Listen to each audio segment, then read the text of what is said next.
நம்ம நேரடியாக தேவனுடைய வார்த்தைக்குள்ள போகலாம். எபிரேயர் பாகம் 2. நம்ம பாகம் 1ல 1ஆம் அதிகாரமும் 2ஆம் அதிகாரம் நம்ம பார்த்தோம். அதுல இணைப்பு வசனங்கள் நான் உங்களுக்கு சொல்லிட்டு அதை அப்படி முடிச்சேன். இப்போ 3, 4 இதுல எப்படி பார்க்க போறோம் நான் உங்களுக்கு சொல்றேன். ஏன்னா வேகமா தான் பார்க்க போறோம். ஆனால் முடியும் போது உங்களுக்கு புரியும்படியாகவும் இருதயத்தில் ஒரு தெளிவையும் தேவன் தர வல்லவராக இருக்கிறார். இதுல இந்த 3வது சாப்டர்லயும் 4வது சாப்டர்லயும் மையமான சில வசனங்கள் நான் உங்களுக்கு ஃபர்ஸ்ட் சொல்றேன். அதுக்கப்புறமா தேவன் எப்படி இடைப்படுறாரோ அவர் இடைப்படுத்தோம். இங்க நீங்க இந்த 3வது சாப்டர்ல நீங்க பாருங்க, 3வதுல 12வது வசனம் ரொம்ப ரொம்ப முக்கியமான வசனம். அது வாசிங்க. சகோதரரே ஜீவனுள்ள தேவனை விட்டு விலகுவதற்கு ஏதுவான அவிசுவாசம் உள்ள பொல்லாத இருதயம் உங்களில் ஒவ்வொருக்குள்ளும் இராதபடிக்கு நீங்கள் எச்சரிக்கையா இருங்கள். அப்போ இந்த எபிரேயரை நாம் புரிந்து கொள்ள வேண்டுமானால் இதுல தெளிவா இருக்கு, அவிசுவாசம் உள்ள இருதயம் இருக்கக்கூடாது. விசுவாசம் உள்ள இருதயம் இருந்தாதான் இதுல இருக்கிற உள்ள ஆழங்களை நாம் புரிந்து அதை தியானிக்க முடியும். அப்ப அந்த அவிசுவாசம் அப்படின்றது தேவனுக்கு பிரியமில்லாத ஒன்று. எது பிரியமானது? விசுவாசம். விசுவாசம் உள்ளவர்களாகி தேவனுக்குள்ள நாம் நீடித்திருப்பதுதான் தேவனுக்கு பிரியமானது. அவிசுவாசம் உள்ள பொல்லாத இருதயம் இருக்கக்கூடாது. அப்ப பொல்லாத இருதயம் நமக்கு எப்ப இருக்கும்னா, பொல்லாத ஆவி ஆட்கொள்ளும் போது பொல்லாத இருதயமாய் மாறும். இப்ப நம்ம எந்த ஆவியினால் ஆட்கொண்டிருக்கோம் அப்படின்னா, ஆட்கொள்ளப்பட்டிருக்கோம் அப்படின்னா பரிசுத்த ஆவியினால் ஆட்கொள்ளப்பட்டிருக்கோம். அதனால அதற்கு ஆப்போசிட் என்ன? விசுவாசம் உள்ளவர்களாய் நீங்கள் ஆகி பரிசுத்த ஆவியினால் நிரப்பப்பட்டவர்களாய், பரிசுத்த இதயத்தை ஏற்றுக்கொண்டவர்களாய் அப்படின்னு இருக்கும் போதுதான் இந்த எபிரேயருக்குள்ள உள்ள ஆழங்களை தேவன் உங்களுக்கு வெளிப்படுத்த வல்லவராய் இருக்கிறார். இப்ப இந்த வசனம் தான் முக்கியமான மையமான வசனம். அப்புறம் வேற ஒரு மையமான ஒரு வசனம் ஒண்ணு இருக்கு, 15. இன்று அவருடைய சத்தத்தை கேட்பீராகில் கோபம் ஊட்டுதலில் நடந்தது போல உங்கள் இருதயங்களை கடினப்படுத்தாதிருங்கள் என்று சொல்லி இருக்கிறது. நான் எப்பவுமே சொல்ற விஷயம், சொல்லி இருக்கிறதே அப்படின்னா எங்கேயோ சொல்லப்பட்டிருக்கு. அதை தேவன் இங்க உறுதிப்படுத்துறார். அது எங்க சொல்லப்பட்டிருக்கு அப்படின்னு பார்க்க போறோம். எங்க சொல்லப்பட்டிருக்குன்னா நீதிமொழிகள் 28:14, Proverbs 28:14. நீதிமொழிகள் 28:14. இதை ஞாபகம் வச்சுட்டு நீங்க அதை படிங்க, அப்பதான் உங்களுக்கு விளங்கும். நீதிமொழிகள் 28:14, 28:14 Proverbs. எப்பொழுதும் பயந்து இருக்கிறவன் பாக்கியவான், இததான் இங்க என்ன பண்றாரு, அவர் உறுதிப்படுத்துறார். அப்போ இதை நீங்க தியானிக்கும் போதே உங்களுக்கு என்ன ஆயிடணும், வேதத்தை நாங்க ஆராய்ந்து பார்க்க வேண்டும் அப்படின்னு நீங்க எண்ணம் கொள்ளும் போதுதான் இருதயத்தை நம்ம கடினப்படுத்தினா என்ன ஆகும் நமக்கு. அந்த இதுல நீங்க வாசிங்க, இந்த நீதிமொழிகள்ல தீங்கில் விழுவான். அப்போ இருதயத்தை நம்ம என்ன பண்ணக்கூடாது, கடினப்படுத்தவே கூடாது. அப்படி கடினப்படுத்தினா நம்ம தீங்குல விழுந்துருவோம். அததான் தேவன் இங்க என்ன பண்றாரு, உறுதிப்படுத்துறாரு. அப்ப ஃபர்ஸ்ட் விஷயம், இந்த 15வது இந்த ஒரு வசனத்துல தேவன் ஒரு விஷயத்த சொல்றாரு. அந்த விஷயம் அங்க இருக்கு, எப்பொழுதும் நாம் பயந்து இருக்கும் போது அதுதான் தேவனுக்கு பிரியமானது. அப்ப நமக்கு தீங்கு வராது. இருதயத்தை நாம் கடினப்படுத்தி வாழும் போதுதான் தீங்கு நம்மை சேரும். நான் விசுவாசிக்கிறேன், அன்பான குடும்பத்தின் மேல தீங்கெல்லாம் சேரவே கூடாது. ஏன்னா எப்பொழுதும் அன்பான குடும்பம், தேவனை பயந்திருக்கிற குடும்பம், தீங்கு வராது. அவர் நன்மையினால் நம்மளோட வாழ்வை நிரப்ப வல்லவராக இருக்கிறார். விசுவாசிக்கிற மாத்திரம். இப்போ ஒரு சில காரியங்கள் நான் மட்டும் சொல்லிட்டு முடிக்கிறேன். 7 வாசிங்க. இந்த எபிரேயர்ல 3:7 வாசிங்க. ஆகையால் பரிசுத்த ஆவியானவர் சொல்கிறபடியே இன்று அவருடைய சத்தத்தை கேட்பீர்களா அந்த ஆகில். அப்போ சவுண்ட் ஆஃப் ஜீசஸ், அவரோட வாய்ஸ் ரொம்ப இம்பார்ட்டன்ட். அதாவது வாய்ஸ் ஆஃப் வாய்ஸ்லெஸ்னுவாங்க. நம்மலாம் வாய்ஸ்லெஸ்ஸா இருக்கும், அவர் தான் நமக்கு வாய்ஸ். அப்ப இந்த வார்த்தை இங்கு மட்டும் தான் இருக்கா அப்படின்னா இங்கு மட்டும் இல்லை, பழைய ஏற்பாடுலயும் இருக்கு. அது எங்க நம்ம வந்து பார்க்க போறோம். இந்த 7வது வசனத்தை நீங்க குறிச்சு வச்சுட்டு இதற்கான இணைப்பு வசனம் ஒண்ணு இருக்கு. அதற்கு போறதுக்கு முன்பதாக இந்த 3ல 7, 8 வாசிங்க. 8 வனாந்திரத்திலே கோபமூட்டின போதும் சோதனை நாளிலும் நடந்தது போல உங்கள் இருதயங்களை கடினப்படுத்தாது. மறுபடியும் அதான் சொல்றாரு, உங்களுடைய இருதயத்தை நீங்கள் கடினப்படுத்தாதிருங்கள். இப்போ எதை நம்ம இணைக்க போறோம் அப்படின்னா பழைய ஏற்பாடுல ஒரு வசனத்தை தேவன் என்ன பண்ண போறோம், உங்களுக்கு இணைக்க போறார். அதுவும் இதுவும் தெளிவாக இணைக்கப்பட்டிருக்கும். நீங்க பாருங்க, சங்கீதம் 95, 7, 8. சங்கீதம் 95, 7, 8. அவர் நம்முடைய தேவன், நாம் அவர் மேய்ச்சலின் ஜனங்களும் அவர் கைக்குள் ஆடுகளாமே. இன்று அவருடைய சத்தத்தை கேட்பீராகி. மறுபடியும் அதான் சொல்றாரு பாத்தீங்களா, அங்க சத்தத்தை கேட்பீர்களாகி, இங்கே அதான் இருக்கு. அவருடைய மேய்ச்சலின் ஆடுகள் அங்க இருக்கு. இங்க பாத்தீங்க அப்படின்னா பரிசுத்த ஆவியானவர் எங்க, எபிரேயர் 3:7ல பரிசுத்த ஆவியானவர் சொல்லுகிறபடியே, அங்க எப்படி மெய்ப்பெண் சொல்லுகிறதை ஆடுகள் கேட்கிறதோ பரிசுத்த ஆவியானவர் சொல்லுகிறதை நாம் கேட்க வேண்டும். அதனாலதான் இந்த எபிரேயர் நீங்க அன்னைக்கு சொன்ன மாதிரி குழப்பமானதுதான். புரிஞ்சு கொள்ளணும்னா அங்க இருந்து ஆரம்பிக்கணும். ஆரம்பத்திலிருந்து நம்ம ஆரம்பித்தாதான் இப்ப நம்மளுக்கு புரியும். அப்போ மெய்ப்பனுக்கு எவ்வாறு ஆடுகள் அடங்கி இருக்கிறதோ பரிசுத்த ஆவியானவருக்கு நாம் அடங்கி இருக்கும் போது அவருடைய சத்தத்தை நாம் கேட்போம். கீழே அப்படியே 8 வாசிங்க. இன்று அவருடைய சத்தத்தை கேட்பீராகில் வனாந்தரத்தில் கோபம் மூண்ட போதும் சோதனை நாளில் நடந்தது போல உங்கள் இருந்ததை கடினப்படுத்தாதீர்கள். இப்போ 3:8 வாசிங்க, இணைக்கப்பட்டிருக்கோம். எபிரேயர் 3:8. வனாந்தரத்திலே கோபம் மூட்டின போதும் சோதனை நாளிலும் நடந்தது போல உங்கள் இருதயங்களை கடினப்படுத்தாதீர்கள். இப்போ இரண்டுமே இணைக்கப்பட்டிருக்கா, வார்த்தைகள் இணைக்கப்பட்டிருக்கு. அங்க கான்டெக்ஸ்ட் தான் சில நேரங்கள்ல மாறி இருக்கும். அவர் தான் குட் ஷெப்பர்ட், இங்க ஹோலி ஸ்பிரிட்.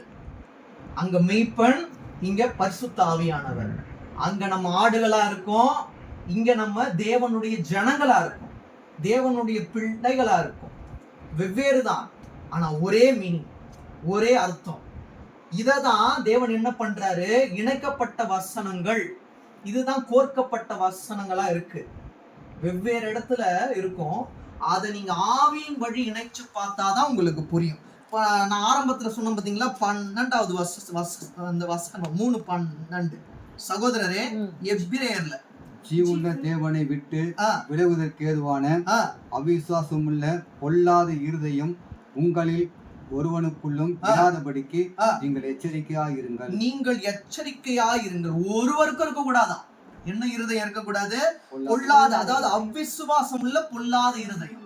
இது எங்க இணைக்கப்பட்டிருக்கு? எண்ணாகமத்துல. எண்ணாகமம் 14:11. நம்பர்ஸ் 14:11. எண்ணாகமம் 14:11. கர்த்தர் மோசேயை நோக்கி, எதுவரைக்கும் இந்த ஜனங்கள் எனக்கு கோபம் உண்டாக்குவார்கள்? தங்களுக்குள்ளே நான் காட்டின சகல அடையாளங்களையும் அவர்கள் கண்டும் அதுவரைக்கும் என்னை விசுவாசிப்பார்கள்.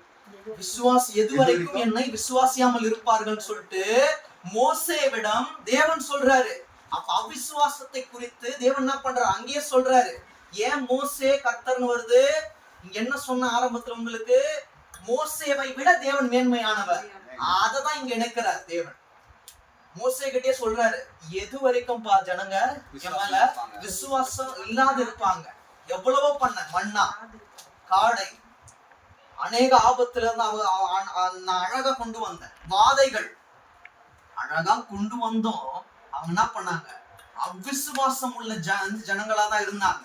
அததான் இங்க சொல்றாங்க, அவ்விசுவாசம் உள்ள பொல்லாத இருதயம் உங்களில் ஒருவனுக்குள்ளும் இராதபடிக்கு நீங்கள் எச்சரிக்கையா. அப்படி அவங்க இருந்ததுனாலதான் அவங்களுக்கு அழிவு. நீங்களும் அப்படி இருக்காதீங்க அப்படின்றதுதான் இந்த வார்த்தை மூலமாய் தேவன் சொல்லக்கூடியது. இத புரிஞ்சுக்கதா ரொம்ப ரொம்ப கஷ்டம். அப்ப அப்படி இருந்தாங்க. தேவன் அங்கேயே அவங்களை நடத்திட்டு வந்தாரு. நம்மையும் இப்ப நடத்துவார். ஆனா நம்ம எப்படி இருக்க கூடாது? அவங்க இருந்தது போல இருதயத்துல பொல்லாங்கை வைத்து அவிசுவாசமா இருக்க கூடாது, விசுவாசமா இருக்கணும். மார்க் 9:23 இந்த வசனத்துக்கான இணைக்கப்படுதல் தான் இதுவும். மார்க் 9:23. இயேசு அவனை நோக்கி, நீ விசுவாசிக்க கூடுமானால் ஆகும், விசுவாசிக்கிறவனுக்கு எல்லாம் கூடும் என்றார். அப்போ இத பத்தி நீங்க முழுமையாக புரிந்து கொள்ள வேண்டுமானால் இந்த மார்க் 9:17 இருந்து வாசிச்சு பார்த்தாதான் உங்களுக்கு புரியும். அப்படியே வாசிங்க 17. அப்போது ஜனக்கூட்டத்தில் ஒருவன் அவரை நோக்கி, போதகரே, ஊமையான ஒரு ஆவி பிடித்த என் மகனை உம்மிடத்தில் கொண்டு வந்தோம். அது அவனை எங்கு பிடித்தாலும் அங்கே அவனை அலக்கழிக்கிறது. அப்பொழுது அவன் நுரை தள்ளி பல்லை கடித்து சோர்ந்து போகிறான். அதை துரத்தி விடும்படி உம்முடைய சீஷரை கேட்டோம். உம்முடைய சீஷர்களை கேட்டோம், ஆனால் அவர்களால் என்ன ஆச்சு? கூடாமல் போனது. அப்பதான் இவர் சொல்லுவார், ஆண்டவராகிய இயேசு கிறிஸ்து, அவிசுவாசம் உள்ளவர்களே, விசுவாசம் இல்லாதவர்கள், நான் எது வரைக்கும் கூட இருப்பேன்? அவங்க கூட இருந்தும் அவங்க கிட்ட என்ன இல்ல? விசுவாசம் இல்ல, அவிசுவாசம் இருந்தது. ஆனா அவரை பார்த்த உடனே என்ன ஆச்சாம் பாருங்க, அந்த பிசாசு என்ன ஆச்சு? ஒரு மாதிரி நுரைத்தள்ளி விழுந்துருச்சு. அங்க பாருங்க, நீங்க அது வாசிக்கும் புரியும், உங்களுக்கு புரியும். எங்க இப்படிதான் நுரை தள்ளி பல்லை கடி சோர்ந்து போகிறான். கேட்டோம், அவர்கள் கூடாம போயிட்டு என்றான். அவர் பிரதியுத்தரமாக, விசுவாசம் இல்லாத சந்ததியே, எதுவரைக்கும் நான் உங்களோடு இருப்பேன்? எதுவரைக்கும் உங்களிடத்தில் பொறுமையா இருப்பேன்? அவனை என்னிடத்தில் கொண்டு வாருங்கள் என்றார். அவனை அவரிடத்தில் கொண்டு வந்தார்கள். அவரை கண்ட உடனே அசுத்தாவி அவனை அலைக்கழித்தது. அவன் தரையிலே விழுந்து நுரை தள்ளி புரண்டான். அவர் அவனுடைய தகப்பனை நோக்கி, இது இவனுக்கு உண்டாகி எவ்வளவு காலம் ஆயிற்று என்று கேட்டார். அதற்கு அவன், சிறு வயது முதற்கொண்டே உண்டாயிருக்கிறது. சிறு வயதில் முதற்கொண்டே உண்டாயிருக்கு. இவனை கொல்லும்படிக்கு அது அநேக தீயிலும் தண்ணீரிலும் தள்ளிற்று. நீர் ஏதாகிலும் செய்யக்கூடுமானால் எங்கள் மேல் மனமிறங்கி எங்களுக்கு உதவி செய்ய வேண்டும் என்றான். இவருடைய வார்த்தையில பிழை இருக்கிறத தேவன் கண்டுபிடிக்கிறாரு. எசப்பா, இவனுக்கு ஜீவனை கொடுங்கன்னா கொடுத்துட்டு இருப்பாரு, ஏதாகிலும் சரி. அப்போ ஆண்டவரை இயேசு கிறிஸ்துக்கு இவன் வந்து மரணம் அடையணும் என்ன இருந்தா அப்படி ஆயிட்டு இருப்பானா? ஏதாகிலும் அப்படின்ற வார்த்தை அவன் சொல்லிருக்க கூடாது. ஆனாலும் அவனுடைய விசுவாசத்தை உறுதிப்படுத்தணுன்றதுக்காக, நீ விசுவாசிக்கிறாயான்னு வந்து கேட்பாரு. அப்படி வாசிங்க. இயேசுவை நோக்கி, நீ விசுவாசிக்க கூடுமானால் ஆகும், விசுவாசிக்கிறவனுக்கு எல்லாம் கூடும் என்றார். விசுவாசிக்கிறவனுக்கு எல்லாம் கூடும். அப்போ அந்த விசுவாசத்தை தான் தேவன் என்ன பண்றாரு? அங்க எக்ஸ்பெக்ட் பண்றாரு. அந்த விசுவாசம் அப்படின்றது ரொம்ப ரொம்ப முக்கியமா இருந்ததுனால அவர் ஒரு கேள்வியை கேட்கிறாரு, விசுவாசிக்கிறவனால எல்லாம் கூடும், நீ விசுவாசிக்கிறாயா? அப்படி சொல்லிட்டே வரும்போது நீங்க 27 வரைக்கும் படிச்சு பாத்தீங்கன்னா, ஏன்னா இது ரொம்ப ரொம்ப முக்கியமானது, இந்த எபிரேயருக்கு முக்கியமானதுனால தான் வந்து படிக்க சொல்றேன். வாசிங்க 27 வரைக்கும். உடனே பிள்ளையின் தகப்பன், விசுவாசிக்கிறேன் ஆண்டவரே, என் அவிசுவாசம் நீங்கும்படி உதவி செய்யும். அப்போ விசுவாசம் தனக்குள் இருந்தத தேவன் சொல்லாமலே புரிஞ்சுக்கணும்.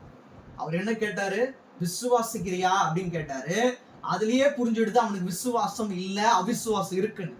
அப்பா, எனக்கு ஃபர்ஸ்ட் அவிசுவாசம் நீங்கும்படி என்ன பண்ணுங்க, எனக்கு உதவி செய்யுங்க. அவிசுவாசம் நீங்கினாதான் விசுவாசம் வரும். அதை அங்க புரிஞ்சு கொள்றான். அப்ப இந்த எபிரேயர்ல முக்கியமாக நாம் பின்பற்ற வேண்டியது, கடைபிடிக்க வேண்டியது, அவிசுவாசத்தை எங்களோட வாழ்க்கையிலிருந்து நீக்குங்க. என்ன ஆனாலும் நாங்க விசுவாசமா இருப்போம். 27 வரைக்கும் வாசிட்டீங்களா? வாசிங்க. அப்பொழுது ஜனங்கள் கூட்டமாய் ஓடி வருகிறது இயேசு கண்டு அந்த அசுத்தாவியை நோக்கி, ஊமையும் செவிட்டுமான ஆவியே, இவனை விட்டு புறப்பட்டு போ, இனி இவனுக்குள் போகாதே என்று நான் உனக்கு கட்டளையிடுகிறேன் என்று அதை அதட்டினார். தேவன் இன்று உங்களுக்கு தரக்கூடிய முக்கியமான வார்த்தை, உங்களுடைய வாழ்க்கையில் அவிசுவாசம் நீங்குமே ஆனால், விசுவாசம் ஆட்கொள்ளுமே ஆனால், உங்களை எந்தெந்த அந்த அவிசுவாசமான காரியங்கள் மூலமாய் பிசாசு வந்து நெருக்கி கொண்டு இருக்கிறானோ அதை தேவன் உங்களுடைய வாழ்க்கையிலிருந்து துரத்த வல்லவராயிருக்கிறார். அது கண்டிப்பாக நடக்கும். அங்க மட்டும் நடக்கல, அவர் சொன்ன ஒரு வார்த்தை, வல்லமை உள்ள வார்த்தை, அன்றே என்ன ஆச்சு? அவனுக்கு ஜீவன் கிடைத்த அவன் நிம்மதியா இருப்பான். பாருங்க, வாசிங்க.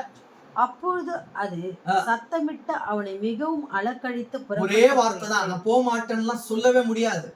அவர் வந்து கட்டளை கொடுத்துட்டாருன்னா போயிடணும். போவாம இருந்தா அந்த விசுவாசம் தான் கஷ்டம். 27 வாசிச்சிட்டீங்களா? இல்ல. அலக்கழித்து புறப்பட்டு போயிற்று. அவன் செத்து போனான் என்று அநேகர் சொல்லத்தக்கதாக செத்தவன் போல் கிடந்தான். செத்தவன் போல் நம்மளோட வாழ்க்கையும் கெடுக்கலாம். அவர் வந்து தூக்குற வரைக்கும், அவர் தூக்கின பிறகுதான் எல்லாருக்கும் தெரியும் அவன் செத்தவன் இல்ல, அவன் உயிர் தெழுந்தவன். யாரு? தேவனுடைய கரத்தினால் தூக்கி எடுக்கப்பட்டவன். அவர் வந்து தூக்குவார் பாருங்க. இயேசு அவனை கைகளை பிடித்து அவனை தூக்கினார். உடனே அவன் எழுந்திருந்தான். இதுதான் ரொம்ப ரொம்ப முக்கியம். உங்களோட வாழ்க்கை செத்த வாழ்க்கையா இனி இருக்காது. அவர் உங்களுடைய கையை பிடித்து தூக்கி எழுப்பும்படியாக செய்வார். எப்போ? அவ்விசுவாசம் நீங்கி விசுவாசம் உங்களை ஆட்கொள்ளும் போது. இன்னும் ஒரு சில காரியங்கள் தான் நான் வேக வேகமா சொல்லிட்டு முடிக்கிறேன். 15 மறுபடியும் வாசிங்க. 3:15 எபிரேயர்ல. என்று அவருடைய சத்தத்தை கேட்பீராகில் கோபம் மூட்டுதலினால் நடந்தது போல உங்கள் இருதயங்களை கடினப்படுத்தாதீர்கள் என்று சொல்லி இருக்கிறதே. இப்போ நம்ம அததான் நம்ம வந்து அங்க பார்த்தோம். நீதிமொழிகள் 28:14 நம்ம வந்து பார்த்தோம். அப்போ இருதயத்தை நாம் கடினப்படுத்தாதிருக்கிறது தேவனுக்கு பிரியமா இருக்கிறது. அப்ப இருதயத்தை என்ன பண்ணக்கூடாது? நம்ம கடினப்படுத்தவே கூடாது. நீங்க 2 இடத்துல நீங்க பாருங்க, நம்மளுடைய இருதயத்துல பொல்லாத சிந்தனைகள் வரக்கூடாது. எப்போ வரும்? அவிசுவாசமான காரியங்கள் நம்மளோட வாழ்க்கையில் நேரிடும் போதுதான் என்ன வரும்? நம்மளுடைய இருதயத்துல பொல்லாத சிந்தை வரும். இப்போ அவிசுவாசம் அந்த காரியங்கள் நம்மளுடைய இருதயத்தை மேற்கொள்ளுமே. ஆனால் 2 விஷயம், இருதயம் பொல்லாத வழிகளை யோசிக்கும், இருதயம் எப்படி இருக்கும்? கடினமா இருக்கும். அப்ப இருதயத்தை சுத்தப்படுத்துவது ரொம்ப ரொம்ப முக்கியமானது. இன்னொன்னு நம்ம வந்து பார்க்க போறோம். இந்த எபிரேயர் 4ல நம்ம 3ல பார்த்தோம் ஒரு மையமான வசனங்கள். இப்ப இந்த 4ஆம் அதிகாரத்துல அந்த மையமான வசனங்கள் என்ன அப்படின்னா 1, 11, 12. 1ஆம் வசனமும் 11ஆம் வசனமும் 12ஆம் வசனமும். இப்போ இதற்கான இணைக்கப்பட்ட சில வசனங்களை நம்ம பார்த்துட்டு முடிக்க போறோம். இதுல இந்த 4ஆம் அதிகாரத்துல 9 வாசிங்க. ஆகையால் தேவனுடைய ஜனங்களுக்கு இளைப்பாறுகிற காலம் இனி வருகிறதா இருக்கிறது. இதற்கு 2 விதமான இணைக்கப்பட்ட வசனங்கள் இருக்கிறது.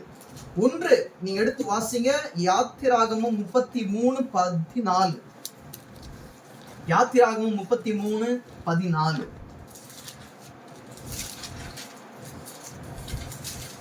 அதற்கு அவர், என் சமூகமுக்கு முன்பாக செல்லும், நான் உனக்கு இளைப்பாறுதல் தருவேன் என்றார். நான் உனக்கு இளைப்பாறுதல் தருவேன் என்றார். அங்க சொல்றார். எங்க? யாத்திராகமத்துல அந்த வார்த்தை இருக்கிறது. இங்க அது மறுபடியும் என்ன ஆகுது? உறுதியாக்கப்படுகிறது. அப்படின்னா இளைப்பாறுகிற காலம் இனி வருகிறதா இருக்கிறதுனா, இளைப்பாறக்கூடிய நாட்களை தேவன் மட்டும்தான் தர வல்லவரா இருக்கிறார். அவங்க போது என் சமூகம் செல்லும், நான் உனக்கு இளைப்பாறுதல் தருவேன். வேற யாரும் கொடுக்க முடியாது. தேவன் மட்டும்தான் இளைப்பாறுதல் கொடுக்க முடியும். இனிமேலும் உங்களுக்கு இளைப்பாறக்கூடிய நாட்கள் விரைந்து வருகிறது. விசுவாசிக்கிற மாத்திரம். இப்ப மத்தேயு 11:28 இதுவுமே இந்த வசனத்துக்கான இணைக்கப்படுதல் தான். 11:28 Matthew 11:28.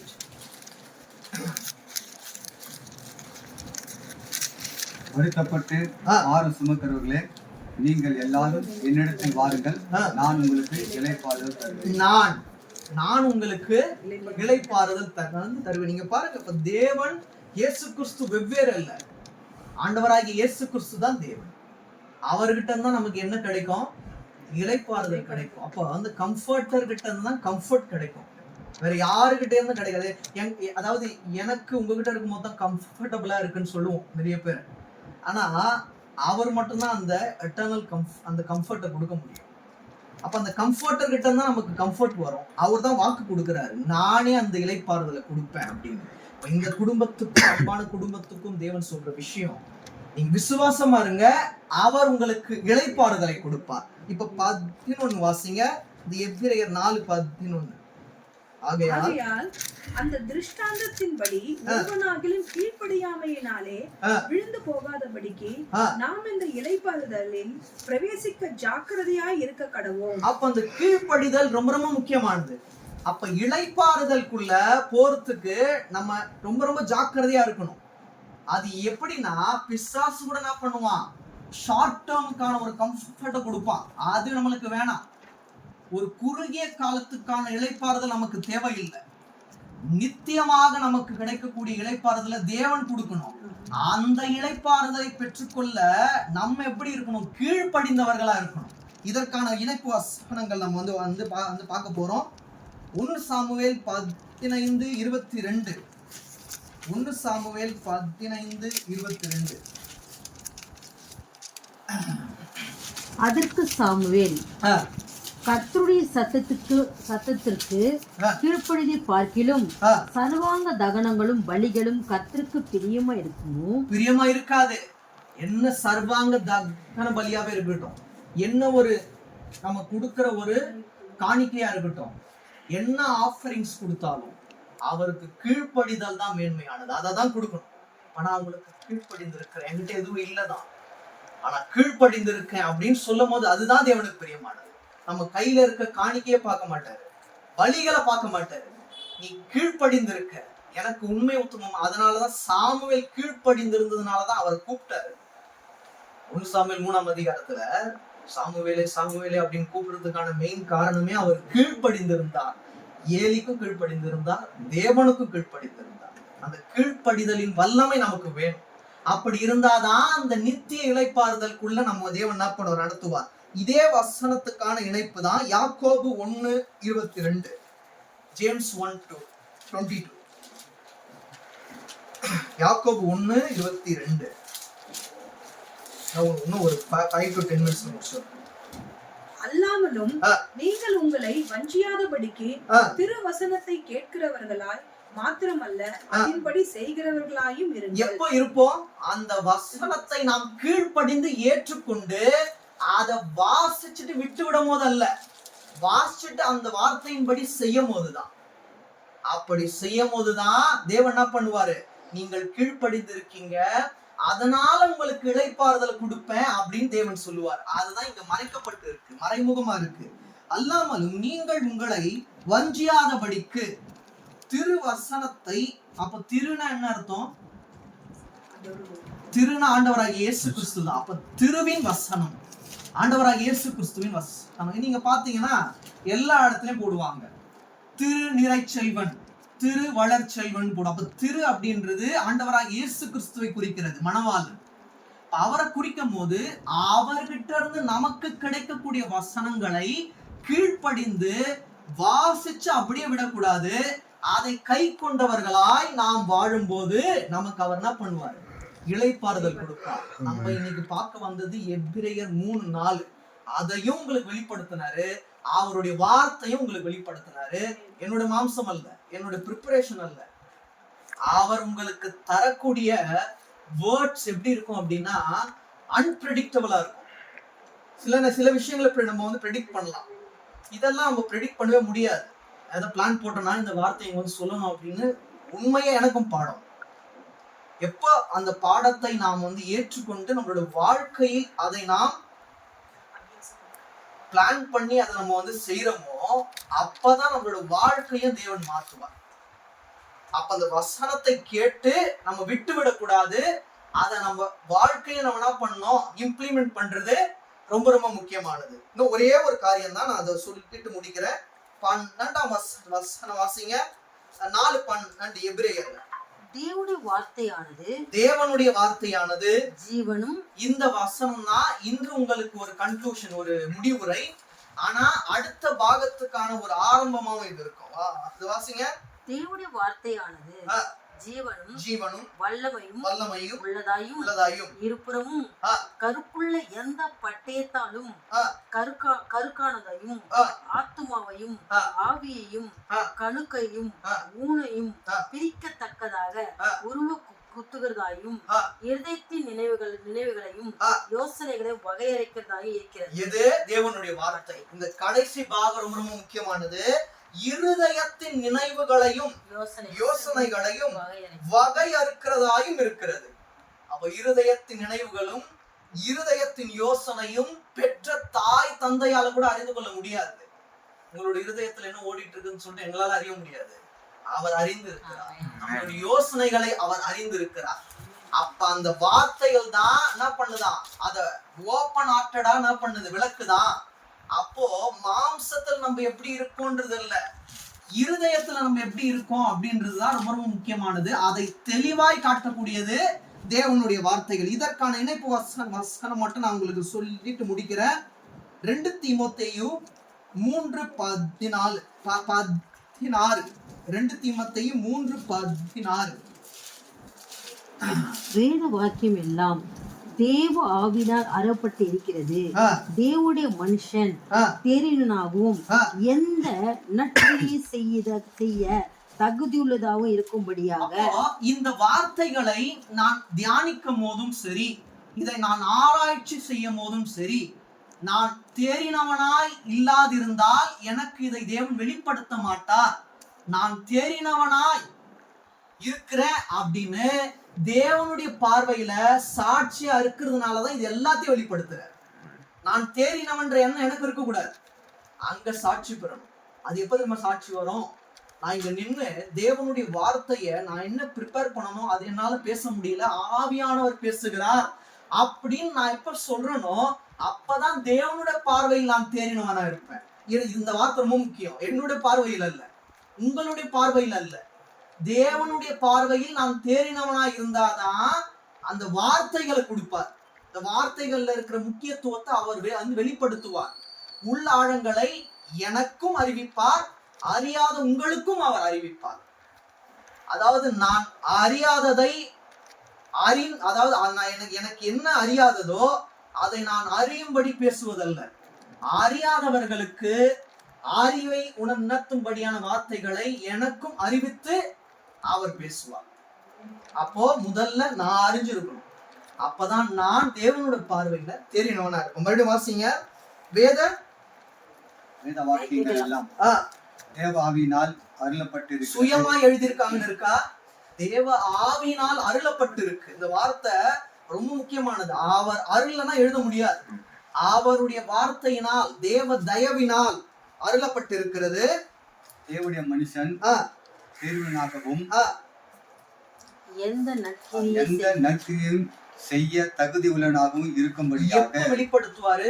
அவரோட பார்வையில் தேறினவனா இருக்கும் போது, எந்த நற்கிரியையும் செய்ய தகுதி உள்ளவனா இருக்கும் போது, அப்ப நல்ல கிரியைகளை செய்யக்கூடிய ஒரு எண்ணம் உள்ளவனா இருக்கணும் அவருடைய பார்வையில்.